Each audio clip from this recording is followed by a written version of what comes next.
Most Australians will hit $100,000, $500,000, and $1 million at some point in their lives. But almost nobody knows when it actually happens.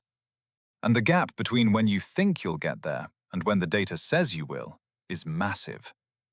That gap is where most people lose years of wealth building without even realizing it. Today, we're going to break down the exact ages when the average Australian reaches each of those 3 milestones. The real numbers might surprise you. They might frustrate you. But more importantly, they'll show you precisely where you stand and what you can do to get ahead of the curve.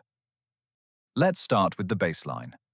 According to the latest ABS data analyzed by KPMG for the 2024-25 financial year, the average Australian household net worth now sits at $1.66 million. Sounds impressive, right? But here's the catch. That's a household average, not individual. And it's the mean, not the median. A handful of ultra-wealthy families drag that number up. The median tells a very different story. And the difference between average and median matters more than most people realize. If 9 people have $100,000 and 1 person has $10 million, the average is over $1 million. But the median, the middle person, still has $100,000. That's closer to reality for most Australians. When you look at median individual net worth by age, the picture gets real. Australians aged 18 to 24 have a median net worth of just $42,000. At 25 to 29, that climbs to $92,000. By 30 to 34, it reaches about $210,000. And by 35 to 39, it's around $360,000. So when does the typical Australian actually cross the $100,000 mark? Based on the latest median figures, it happens somewhere between 25 and 29. For most people, that first $100,000 arrives in their late 20s. And honestly, that's later than most finance influencers want you to believe. Here's why this milestone matters so much. There's a reason experienced investors say the first $100,000 is the hardest, and the math proves it. When you're building from zero, nearly all of your growth comes from your own savings. You're doing all the heavy lifting yourself. Your money isn't generating enough returns yet to make a noticeable difference. But once you cross $100,000, something shifts. Compound interest starts pulling serious weight. At an 8% annual return, $100,000 generates $8,000 a year in growth. That's like getting an invisible pay rise every single year, and it only accelerates from there. Now let's talk about the $500,000 milestone. Looking at the median net worth data, Australians typically cross $500,000 somewhere in their early to mid-40s.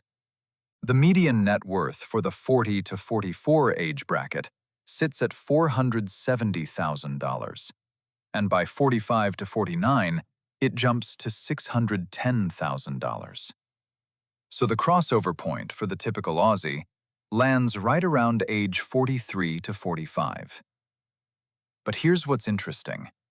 The jump from $100,000 to $500,000 doesn't take as long as you'd expect. You spent roughly your entire 20s grinding to $100,000. But $100,000 to $500,000 can happen in about 15 years. Why? Because by your 30s and 40s, 3 things are working together. Your income has grown, your super balance is compounding, and if you own property, rising home values are pushing your net worth higher.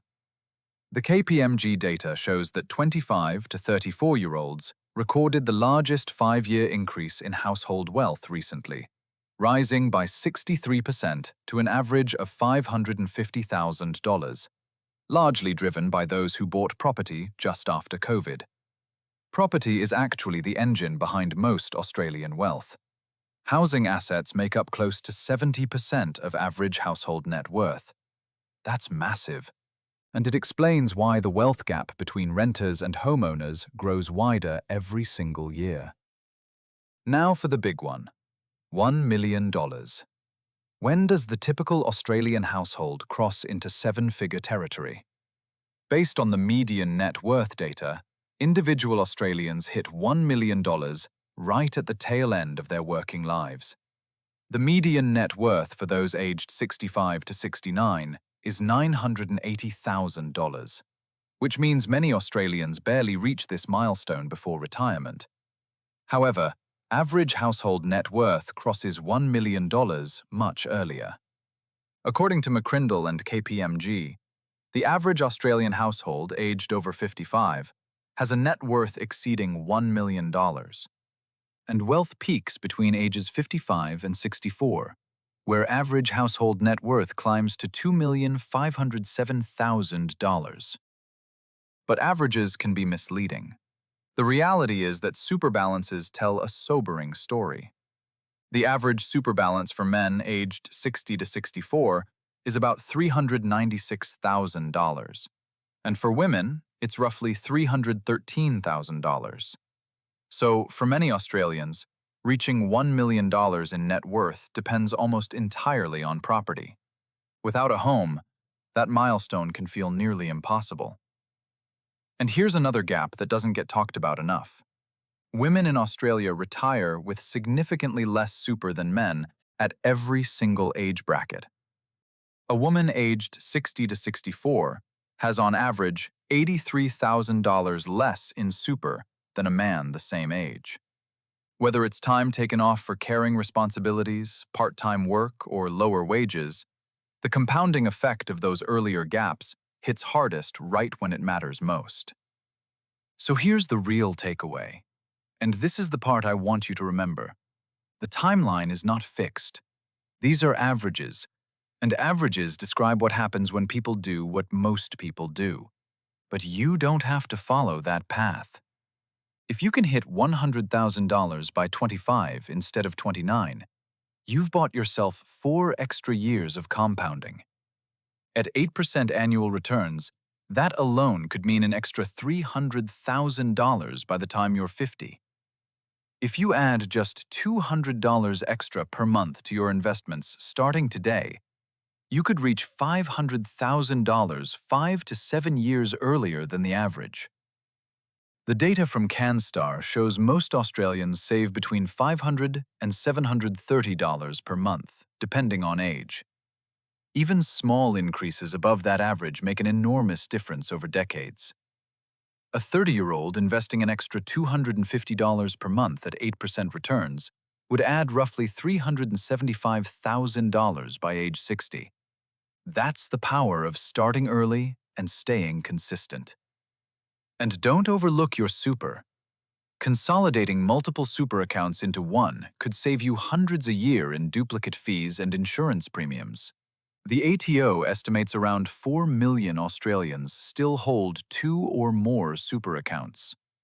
Making voluntary contributions, even small ones, can also trigger government co-contributions or tax deductions that effectively give you free money. The question isn't whether you'll get there, it's how quickly. And that depends on the decisions you make right now. If you found this valuable, subscribe to the channel. I break down Australian finance in a way that's simple, practical, and built for real people. Thanks for watching, and I'll see you in the next one.